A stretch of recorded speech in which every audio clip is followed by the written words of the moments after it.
kita ketahui di dalam pengenalan Al-Quran adalah suatu wahyu. Kembali kita melihat Al-Quran adalah sebuah wahyu yang disampaikan kepada keumatannya dalam bahasa keumatan dan dituangkan dalam berbentuk bahasa juga dalam keumatan ini, dituangkan dalam bentuk alam. Untuk kita pengenalan lebih dalam terhadap makna hijaiyah. Hijaiyah atau huruf dalam Al-Quran itu disebut dengan aras atau kekuatan. Jadi dasar sebuah kekuatan inilah kebenaran tertinggi yang sangat mutlak diketahui. Kalau tidak kita mengenal hakikat dari hijaiyah, alif umpama kita pertama lihat, adakah alif ini berbentuk huruf? Kalau untuk tanda memang kita diperlihatkan berbentuk huruf. Tetapi pengenalan hakikinya itu tidak berbentuk huruf, tapi menandakan atau memaknai satu. Tetapi di dalam hakikatnya satu yang dimaksud di sini memiliki kategori yang banyak. Nah, ada satu dikala keumatan, ada satu dikala iman, dan ada satu dikala ilmu. Nah, ini berbeda cara pemahamannya. Jadi kalau kita ingin mengenal hijaiyah itu lebih dalam, kita harus mengenal hakikat atau kodratnya. Ya, huruf hijaiyah Al-Quran itu adalah sebuah kodrat, sebuah kekuatan. Ya, sementara harfiahnya itu hanya sebuah jiwa di dalam hakikat. Dan ini kita lepas dulu dari belajar harfiah ya. Jadi kita tidak belajar tulis baca, tapi kita belajar makna. Ya, kita belajar makna. Jadi kalau orang kita di dalam mengajarkan pemahaman agama, tapi kalau kita tidak mampu mendirikan dasar azas kebenaran kaji, yaitu bidahlihi marifatul haq fil ilmi.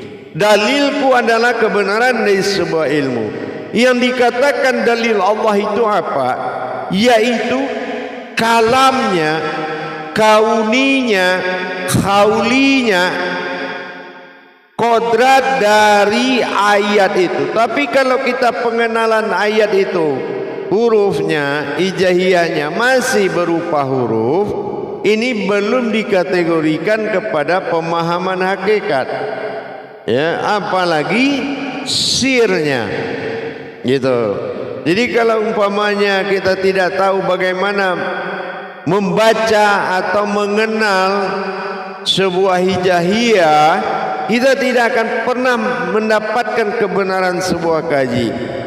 Ya, tapi kalau kita sudah mengenal kodrat dari hakikat sebuah ayat atau huruf, nah ini akan mempermudah kita dalam belajar, mempermudah kita dalam mengenal. Nah, ya, contohnya kita mengenal antara ha dengan i. Nah, kalau dilihat ih, nah ini dipasangkan dalam satu kalimat rahasia. Nah, intinya rahasia. Kalau ada ilaih, nah ilah Tuhan, rahasia. Bagaimana makom rahasia Tuhan. Nah, jadi kalau pembacaan seperti ini kita belum mengenal kode-kode etik dari hijaiyah, ini kita akan diperkirakan salah memaknai dari tujuan ayat tersebut. Contoh, ya ayyuhallazina amanu, wahai orang-orang beriman. Tapi kenapa ditulis amanu? Nah, kalau pengenalan hijaiyah ini kita tidak tahu, ini akan membuat makna ini berubah arti. Ya, atau arti bisa merubah makna karena kita tidak mengenal bagaimana kodrat-kodrat di hijaiyah tersebut. Ilah, ilaih. Nah, ini potensi alif sampai ya dalam kaji hayat, kaji wujud, kaji batin, kaji nur, kaji zat, kaji sir, ini dalam potensi aras atau kekuatan hijaiyah tadi. Kalau kita tidak mengenal, ini membuat suatu tajali yang dikhawatirkan salah, begitu ya, dikhawatirkan salah karena tidak ada pengenalan hijaiyah tadi. Tapi kalau kita sudah memiliki pengenalan, ilmu pemahaman tentang hijaiyah, tentang kodrat, karena hijaiyah ini apa? Adalah sebuah kekuatan, ya. Berbeda dengan harfiah. Harfiah ini adalah jiwa yang merubah daripada prasangka. Contohnya a, i, u. Nah, yang a, i, u itu kan bukan alifnya 3 buah. Karena dibaca kasroh a, kasroh i, dan domah u. Nah, yang merubah itu adalah hijaiyah. Nah, sementara Al-Quran, kita harus melihat potensi harfiah yang ada di Al-Quran. Kalau harfiah itu watak, alif tidak akan pernah 3, tapi harfiah bisa merubah bahasa, bisa merubah watak, bisa merubah makna, tapi alif tidak akan berubah dari alif. Nah, ini yang dikatakan pengenalan terhadap hijaiyah. Yang kedua, pengenalan hijaiyah ini dari kata, dari huruf menjadi kata. Nah, dari kata ini tadi, ini akan contoh kata Allah dengan ilah, ya. Allah asma Tuhan, ilah adalah kodrat Tuhan. Nah, memasangkan ilah jadi Allah pasti merubah potensi alif, kasrah i, dan ha, ya, ilah dari alif kasrah a, Allah. Nah, ini kalau kita tidak bisa memasang-masangkan dan memahaminya, ini dia akan lari dari makna. Itu pentingnya hijaiyah.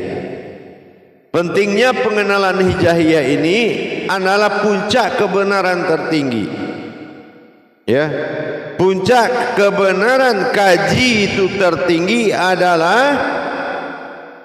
mengenal kodrat hijaiyah. Contohnya ba. Kalau ba ini ada titik di bawah, dia ada titik atau harfiah di bawah, dia akan menama ba, kan gitu. Nah, tapi kalau titik tidak ada kasroh di atas ba, itu juga akan mengatakan ba. Ada garis di atas ba, ini akan menamakan ba. Nah, yang benarnya yang mana? Karena kita tidak tahu fungsi titik dan fungsi kasroh garis itu, dan tidak mengenal yang bengkok itu apa.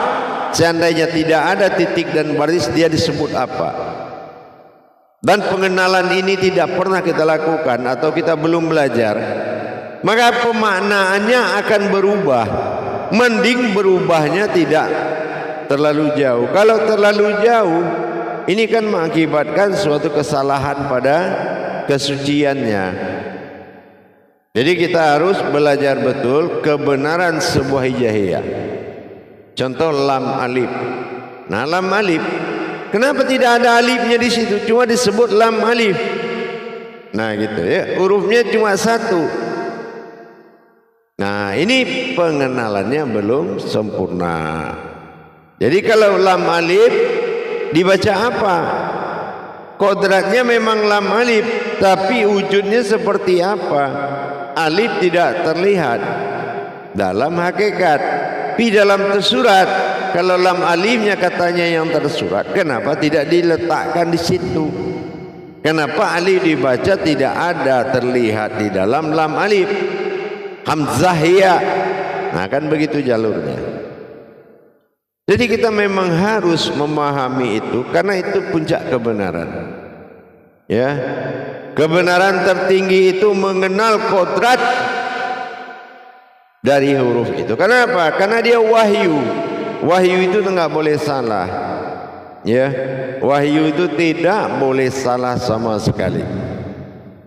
Nah, jadi dengan demikian tentu kita harus benar-benar belajar bagaimana menjalankan mata batin, menikmati aras dan rasa itu kalau jalannya sudah salah. Ya, kalau jalannya sudah salah, pengenalan hijaiyahnya sangat minus. Sementara kajinya dari awal sampai ujung sana itu kayak benar aja.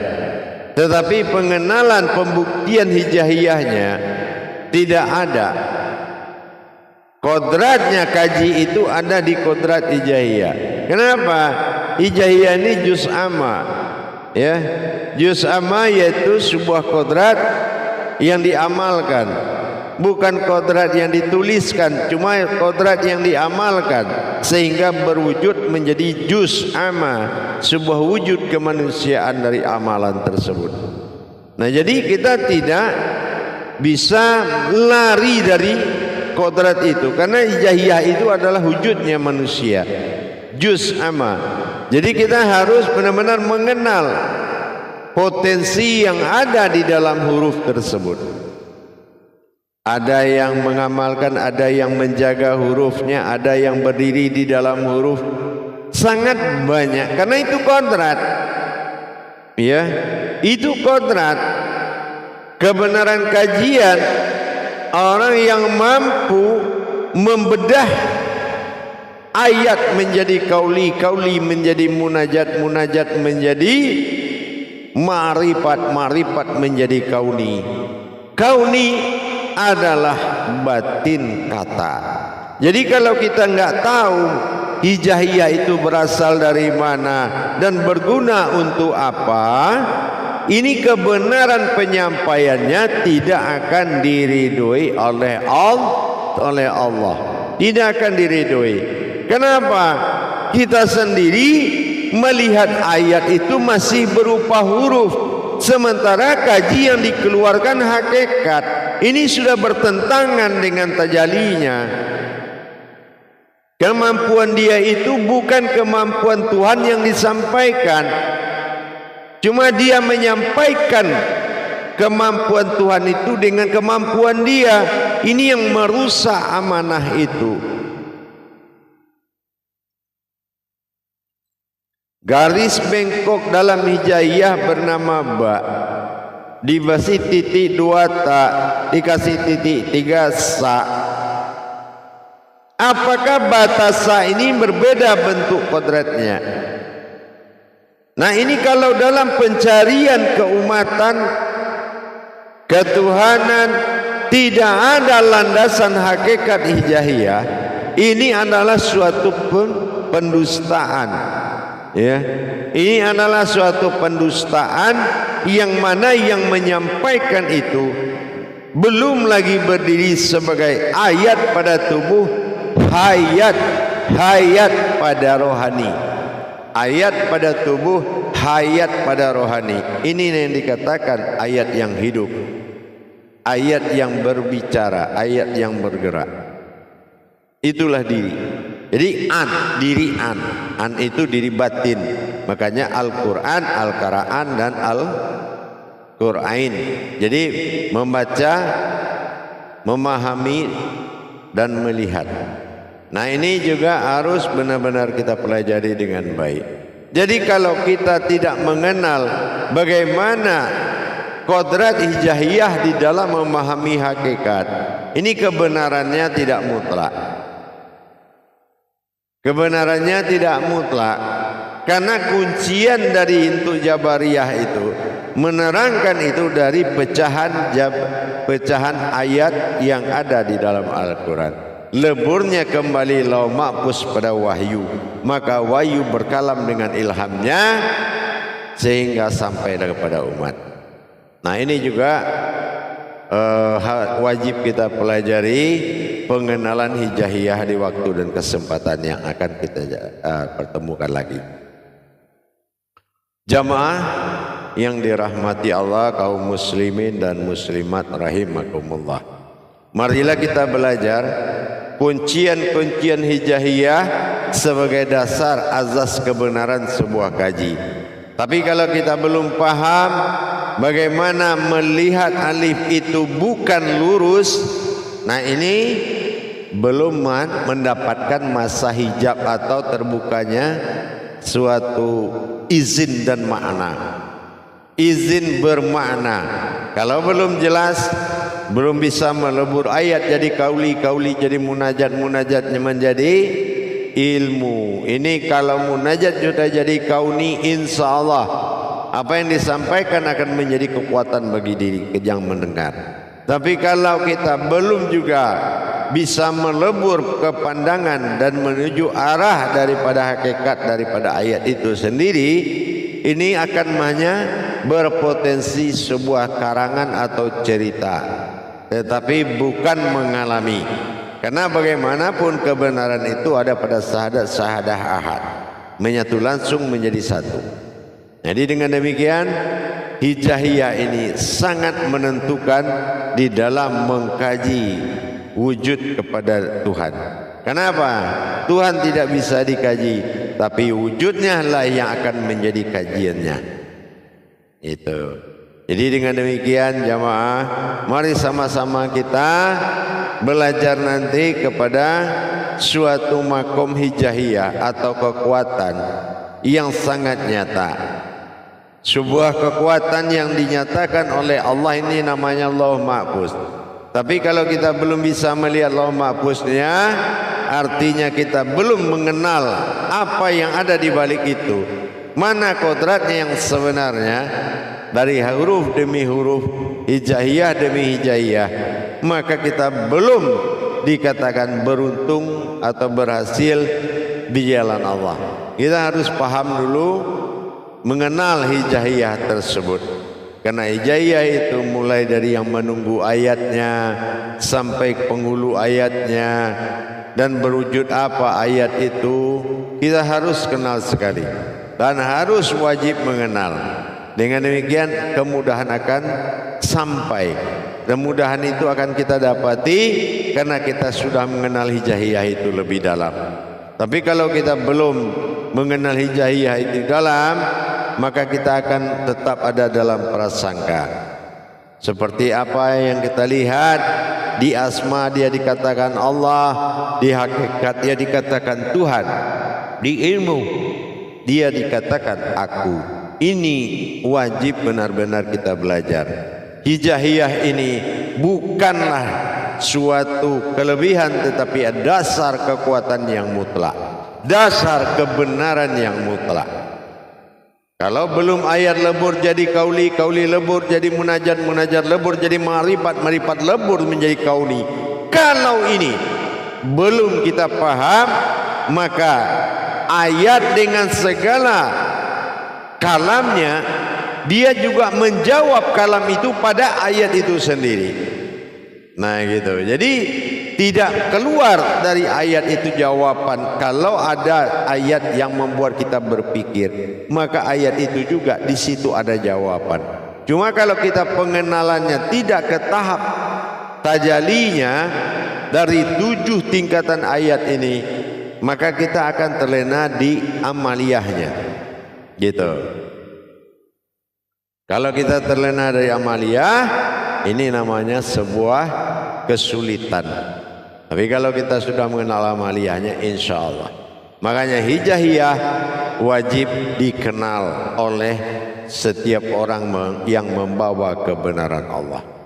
Setiap orang yang membawa kebenaran Allah wajib dia mengenal hijaiyah, dan wajib dia memiliki kemampuan hijaiyah. Karena yang bermakna dalam Al-Quran itu adalah hijaiyah.